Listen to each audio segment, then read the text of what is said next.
The smell of burnt coffee hangs in the air as I stare out my kitchen window mug, trembling in my hand. A massive white moving truck stands in my driveway, blocking the morning light like an ominous wall. Red letters scream, moving across its side, a brutal announcement I never asked for. My father climbs down first, tall and stiff, scanning my yard as if he owns it. My mother follows, clutching a stack of folders and reusable tote bags. Then Ryan jumps down, jangling a set of keys, with that same smug swagger he's had since we were kids. I freeze. Every muscle in my body tenses like a pulled wire. Grace, come help us bring these inside. My mother shouts, her voice slicing through the air sharper than any knife. My name is Grace Miller, 33 years old, creative director at an ad agency in Seattle.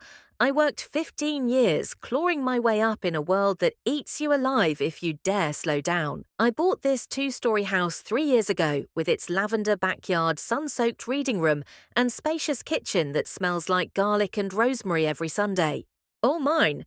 Yet here they are invading my sanctuary with boxes, plastic bins, and Ryan's bright entitled grin. Ryan waves the keys at me like a taunt. I told them, you don't need all this space. I mean, what for? You live alone. A studio's perfect for you. My voice shatters. This is my house. No one is moving in. Ryan smirks, cocking his head. Come on, Grace. You don't even have guests. You don't have a family. This house is for people who build families. You can have a cute studio downtown right by work. My knees buckle slightly. I grab the porch rail to keep from collapsing. The ceramic mug bites into my palm, sending sharp jolts up my arm. Just last week, Mum had called, "Don't you think that big kitchen is a waste? You're just one person, honey." I laughed it off then. I thought it was her usual nitpicking, but now it clicks. Boxes labelled Ryan's clothes, sports equipment, baby supplies. Baby supplies. My breath catches in my throat. Ryan never said anything about a baby. How deep does this plan go? I whisper each word sour on my tongue. Who decided I have to leave? Who gave you that right? Ryan tosses the keys up and catches them with a practiced flick. I took care of it. You just pack your stuff, move to your studio. It's already leased, by the way. We got you a cute modern place. You'll thank us later. My chest constricts. Every memory of late nights at the agency ramen dinners alone, the days I couldn't afford to turn on the heat, all of it floods back. They weren't there then. Not when I nearly lost my mind from stress. Not when I had to beg my manager for an advance to pay rent. But now they're helping. I want to scream, but no sound comes out. In the corner of the yard, a shiny baby stroller still wrapped in factory plastic. The price tag dangles untouched. Dad finally speaks, looking me up and down. Grace, stop being difficult. We've already handled everything. Don't make this harder for your brother. Your brother. 2 words like cold chains snapping shut around my lungs. I step inside, my feet heavy as iron. On the walls, family photos, forced smiles, awkward holiday sweaters, Dad's distant hand resting on my shoulder. My mind races. If I stay silent, how far will they go? If I give in now, what will I have left? Outside, the moving truck engine revs. I clutch my phone in my pocket, fingers slick with sweat. One thought slices through the haze. If I don't act now, I will lose everything I built. My gaze catches on a photo from the day I closed on this house. My face tired, teary, triumphant. I promised myself that day no one crosses this threshold without my say. But here I am. I swallow hard. My breath is shallow and sharp. Inside my head, a single chant grows louder, urgent, undeniable. I have to do something, right now. I remember the first time Ryan took my Halloween candy when I was 8. He cried so hard that Mum forced me to hand over my entire pumpkin bucket. "He's just a baby," she said, hugging his shaking shoulders. That was the beginning. Ryan became the golden boy of the Miller family, the quarterback, the kid with straight A's, or so everyone thought. The one who got his first car as a graduation gift, while I worked double shifts at the bookstore to afford a used bike. I always heard the same line, "Grace, you're so independent. You don't need as much." By high school, I stopped asking for new clothes. I stopped asking for rides. I stopped asking for anything. Independence became my armor. When I got into NYU for undergrad, I went alone. No tearful send-off at the airport, no care packages, just me, my 2 suitcases, and a dream of becoming a creative director in a city that didn't know my last name. Ryan, he stayed back, dropped out of community college after 1 year. My parents covered his rent for another 3 years. He's figuring himself out, Mum used to say. But who paid my rent when I struggled through internships that barely covered coffee? Who stayed up until 3 a.m., reworking pitch decks, terrified of missing a deadline? Me. I earned every penny, every promotion, every late-night ramen dinner. When I finally returned to Seattle, I was exhausted but unbroken. I saw my dream house online by accident. A faded Zillow listing 2 floors sunlit kitchen, a backyard with a dying cherry blossom tree. Something inside me whispered, "This is yours." The loan officer laughed when she saw my bank statements. "How did you save this much in New York?" she asked. I didn't know how to answer.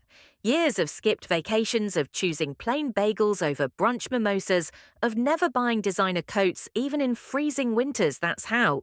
When I signed the deed, I felt like I had finally stepped out of Ryan's shadow, my own sanctuary where no one could call me selfish for wanting space. Or so I thought. Mom called that first summer I moved in, "You really don't need a guest room, do you? It's a waste. Maybe you can turn it into a gym for Ryan when he visits." I laughed then, but now standing in the doorway, I see the real plan unfolding. The gym wasn't for visits. The guest room wasn't a guest room. They always saw my house as an asset for Ryan's future. Ryan stumbles past me lugging a box labeled baby gear. He grins wide like he's moving into a new apartment he won on a game show. "Come on, sis. Let's get that office cleared out. You don't need an office anymore, right? You'll love your new studio. It's minimalist, like those design shows you watch." I clutch the railing so hard my knuckles blanch. A question pounds inside me. How did they sign a lease for me without my consent? Mom steps in behind Ryan holding paperwork. She doesn't even look at me. "We already paid the deposit. You'll move today. We'll help you pack, don't worry." Don't worry. 2 words that mean surrender. Dad starts rolling up my rug. He hums an old country tune as if he's gardening on a Saturday morning. Ryan is already in my office pointing at my bookshelf. "I'll set up the nursery here. Perfect lighting for the crib pics, right?" He pulls a framed picture of me at NYU off the wall and tosses it onto a pile. Something inside me snaps. I rush forward, grab the photo, clutch it to my chest. "Stop!" Ryan laughs. Mum pretends not to hear. Dad keeps rolling the rug. "You're being dramatic," Mum sighs, flipping through forms. "Grace, this is what family does. We sacrifice for each other." Sacrifice. That word tastes like vinegar on my tongue. When did Ryan ever sacrifice anything? I look around at the walls I painted myself at the kitchen island, where I chopped vegetables for friends on rare Friday nights, at the lavender I planted during my first summer here. All these things, they are me. The house isn't just wood and nails, it's my proof of survival. I want to yell, to throw something to make them feel my rage, but instead I speak low and even. This is my house. I will not move. You cannot take it from me. Ryan pauses, tilts his head like a confused dog. "Oh, we already did. Check your email." Email? I dig into my pocket, open my phone. A new email sits unread from a rental agency. Lease confirmation studio apt, Diagram 203. I skim the lines. Lease agreement, deposit, auto draft rent. My name is on it. My name. How? My eyes dart to Mum. She avoids my gaze. I feel like I'm underwater, each breath harder to catch. They forged my consent. They planned every detail. My fingers tremble as I set the photo back on the shelf. If I don't stop this now, they'll take everything, and I won't have anyone to blame but myself. My heart pounds. My mind screams. But above all the noise, one question echoes. What am I willing to lose to finally be free? The sun slices through the blinds, throwing harsh stripes across my living room floor. Each line feels like a scar. Ryan stands in my office doorway, arms folded, a triumphant smirk curling his lips. "You know, Grace, you always think too much. This is practical. You don't need space. You need simplicity." Simplicity. I stare at him, at his brand new sneakers, his hair styled like some reality show contestant. All those years he refused to hold a job living off my parents' excuses and pity. Mum hums from the kitchen, unboxing plates she brought, as if she's already moved in. We'll paint this room light blue, perfect for the baby, and maybe a playpen right where you keep your bookshelf. I want to laugh, or vomit, or collapse, but I can't do any of those. I remember my therapist's words from last winter. Grace, you can't control how they treat you. You can only control your response. I thought I understood. But now, standing here as they dismantle my life, I feel small again. 8-year-old Grace watching Ryan sob into my Halloween bucket. Mum passes by me tossing my tea towels into a cardboard box. Don't be so cold, Grace. You should be happy for your brother. He needs this. What about what I need? I look at Dad. He's in the yard unrolling a rug on the grass as if setting up for a picnic. He waves at a neighbour smiling like a proud homeowner. I realise how well they've played this, how carefully they've conditioned me to shrink, to give in to nod and say, okay, if it helps Ryan. Ryan plops down on my office chair, feet on my desk. Man, this chair is comfy. Maybe I'll keep it for my gaming nights. You don't mind, right? A growl rises in my throat. But something else stirs too. A flicker, a heat. I feel my phone vibrate in my pocket, Audrey, my best friend since college. The only person who ever saw me really saw me. Grace, are you okay? Your mum just posted something about a big family move day. What's happening? I bite my lip. My voice trembles. They're here, Audrey. They're moving me out. A pause, then a sharp intake of breath. Call the police, right now. Police. For a moment, the word feels too heavy, too final.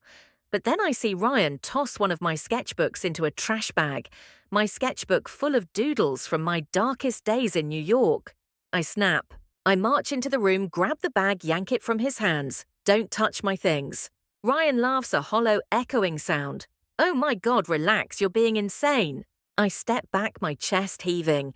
My mind splits between two worlds, the obedient daughter they molded and the woman who built her sanctuary alone. I hear Mum behind me. Grace, we're doing this for you. You've always been so lost. We're finally giving you direction. Direction. I see the moving truck still idling, ready to swallow my life. I remember every ramen dinner alone, every rejected credit card swipe every morning. I cried in the subway bathroom before work. I built this. I grab my phone, fingers slick with sweat. Dial 3 numbers. 911. The voice on the other end is calm. 911, what's your emergency? I gulp. My voice cracks. My family, they're trying to move me out of my house without my permission. They're packing my things. They won't leave. Silence on the line for half a beat. Are you in immediate danger? No, not physically, but they won't stop. Please, please help me. The dispatcher assures me officers are on their way. I hang up. I turn around. Mum stands frozen, a stack of plates in her hands. Dad pokes his head in from the yard. Ryan sits up straight, eyes wide. You called the police on your family, Mum sputters. I grip the phone, my voice low, steady. Yes, you left me no choice. Ryan jumps up, face red. You're out of your mind. You're going to ruin everything. Dad storms in veins, popping at his temples. We did this for you. We gave you life, and this is how you repay us. I laugh. It's sharp broken. You gave me life so I could hand it back to Ryan, so I could be your backup plan forever. They swarm around me, shouting, accusing, begging, but it all blurs into white noise. Through the window, I see a patrol car pull up. 2 officers step out, one tall with calm eyes, one shorter scanning the scene quickly. The doorbell rings. I exhale, my shoulders drop. This is it, the moment I either disappear completely or reclaim everything. My legs feel like lead as I step to the door, but with each breath the flicker inside me grows. What will they say? Will the officers make them leave? Or will they believe the sob stories my mother's probably rehearsed all her life? My hand hovers over the doorknob. I know one thing for certain. Once I turn that handle, there's no going back. I turn the knob. My hand shakes, but I swing the door open. The taller officer, Officer Jensen, his name badge reads, nods politely. Ma'am, we received a call. Are you Grace Miller? I swallow hard. Yes, they're trying to force me out of my own house. He steps inside, eyes scanning the stacked boxes, the open drawers, the trash bags of my belongings scattered like casualties. The other officer, a woman with sharp eyes named Officer Lewis, follows close behind. "Who are these people?" she asks calmly. "My parents and my brother," I manage to say, voice thin as thread. Officer Jensen raises a hand toward my family. "Folks, we need you to step back and explain what's going on." Dad puffs out his chest. "This is a family matter. We're helping our daughter. She's moving to a more suitable place. She doesn't need all this space." Officer Lewis raises an eyebrow. "And did she agree to this move?" Silence. I hear Mum inhale sharply. "Well, she didn't say no at first. We just assumed she'd come around." Assumed. That word ricochets around the walls, slicing deeper than any insult. Ryan pushes forward, face flushed. "She's being selfish. She doesn't even have a family. We need this house for my kid, for my future." Officer Jensen turns to me, voice steady. "Mom, do you want these individuals to leave your property?" I nod. My whole body trembles, but my voice is clear. Yes, I want them out. Officer Lewis steps between me and Ryan, her hand hovering near her belt. "You heard her. This is her legal residence. You cannot remove her belongings or force her to move." Dad opens his mouth to argue, but Officer Jensen cuts him off. "Sir, any further interference could result in trespassing charges." For the first time, I see Dad hesitate. The righteous fury in his eyes dims, replaced by something I've never seen before: fear. Mum clutches her tote bag like a lifeline. "You're really doing this to us, Grace. We're your family." Family. I want to scream that word back at them, throw it in their faces. But instead I breathe in deep. "You never treated me like family. You treated me like a backup plan." Ryan's fists clench. "You're choosing a house over your own blood." I stare at him, my voice calm, almost gentle. "I'm choosing myself, for the first time." Officer Lewis ushers them toward the door. "Gather your things. You need to leave now." Dad grumbles under his breath. Ryan curses. Mum cries silent tears that drip onto my hardwood floor. They move slowly, as if each step out of my house weighs a ton. As they pass me, Mum's eyes meet mine, wet and glassy. "You'll regret this, Grace." I hold her gaze. Maybe, but I'd regret losing myself even more. Outside, the truck engine revs. I watch as they carry boxes back, tossing them carelessly. Ryan slams a cabinet door so hard it rattles the walls. A small part of me aches. The child inside still craves their approval, their warmth, a pat on the back that never came. But another part, stronger now, feels relief. Like taking a first breath after years underwater. Officer Jensen turns to me softer now. "Do you want to press charges?" I shake my head. "Not today. I just want them gone." He nods. "Change your locks as soon as possible, and maybe consider a security system." I nod already, feeling the first glimmers of safety seep in. They stay until the moving truck rolls away, Ryan's curses fading into the neighborhood hum. I close the door. The silence inside is deafening, echoing off the half-packed boxes and scattered memories. I sink to the floor. My hands grip the wood grain. I let the sobs come deep, shaking, unstoppable. I mourn the family I thought I had, the illusions I clung to, the years I spent shrinking myself to fit their mold. I cry until my throat burns, until my fingertips go numb. Then I sit up, staring at the photo from NYU still on the shelf. I survived New York. I survived all those ramen nights, the nights I wanted to give up. I can survive this. I wipe my tears, stand and look around. My home, my choices, my story. As I walk toward the kitchen, I notice my lavender plant outside, still there, despite the trampling, stubborn and fragrant. A small defiant bloom against all odds. I catch my reflection in the glass door. My eyes are red, my hair a mess, but there's something new there, resolve. I whisper to myself, almost a vow. This is just the beginning. The locksmith arrives before sunset. A quiet man in a navy jacket, he barely speaks as he swaps out the locks. I watch him work from the hallway, hugging my knees to my chest. Each metallic click feels like a shield sliding into place, a line drawn in concrete. When he finishes, he hands me the new keys, cold and heavy in my palm. All set. No one's getting in without these. I thank him. My voice still raw from crying, but steadier than before. As the door closes behind him, the quiet returns thick absolute. My phone buzzes, messages flood in, aunts, cousins, even old family friends I haven't seen since high school. How could you do this to your mother? Ryan is about to have a baby, family should come first. Shame on you, Grace. I throw the phone onto the couch. I remember Audrey's words from so many late-night calls. Grace, your worth isn't measured by how much you give up for other people. I grab a trash bag and start unpacking the boxes they tried to force on me. Each item feels like a small victory. The framed sketches from my first solo campaign, my chipped coffee mug from a New York thrift shop, the scented candle I bought when I got my first bonus. I move slowly, carefully, as if each piece deserves a proper welcome home. The next morning, I wake up to a sunbeam slicing across my bed. For a moment, I forget everything. I just lie there breathing in the lavender scent drifting from the backyard. Then the memories rush back, but today the dread feels lighter. I make myself a real breakfast eggs toast fresh coffee.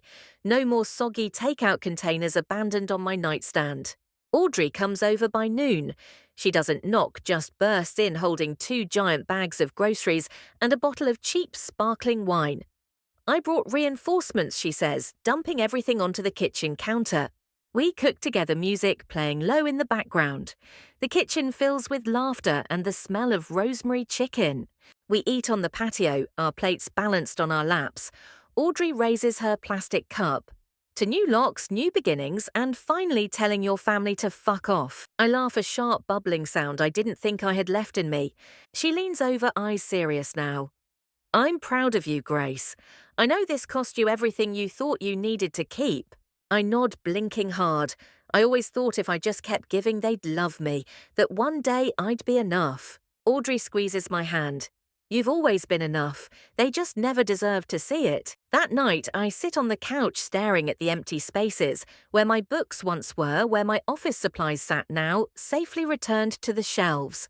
I feel the silence shift. It no longer threatens to crush me. Instead, it feels like a blank canvas. I pull out my sketchbook, the same one Ryan almost threw out, and start drawing. Shapes first, then lines, then the hint of a woman standing strong against a swirling storm. Days pass, weeks blur. I go back to work stronger than ever. My colleagues notice the difference. You look different, one of my junior designers tells me. Lighter, braver. I get promoted 2 months later. Creative director, the title I used to whisper to myself at night when I didn't think I'd ever get out of New York. With my raise, I finally finish the backyard. I plant new lavender roses, even a small lemon tree. Friends start coming over for dinners, for weekend brunches. The house that once felt like a fortress now feels like a living heartbeat. Then one evening, an email arrives from Ryan. Hey, just wanted you to know the baby's here. A girl, Emma.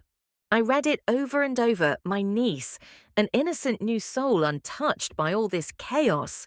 I type a reply, my fingers hovering before I hit send. Thank you for letting me know.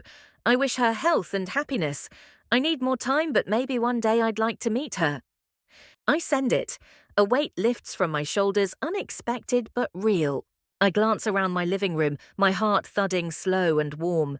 This is my story, not Ryan's, not my parents', mine. For years, I believed love meant sacrifice, that to be loved I had to be small, quiet, pliable. But love isn't a currency to be traded for acceptance. I learned the hardest way possible: true family, whether chosen or blood, never asks you to surrender yourself. They celebrate you as you are. If you're sitting alone right now wondering if you're too selfish for setting boundaries, I want you to hear this. Choosing yourself isn't selfish, it's survival. You deserve to take up space, to say no, to keep your own keys. So tonight I toast to locked doors, loud laughter, lavender in bloom. To every single person learning that their voice matters. And to the woman in the mirror finally standing tall.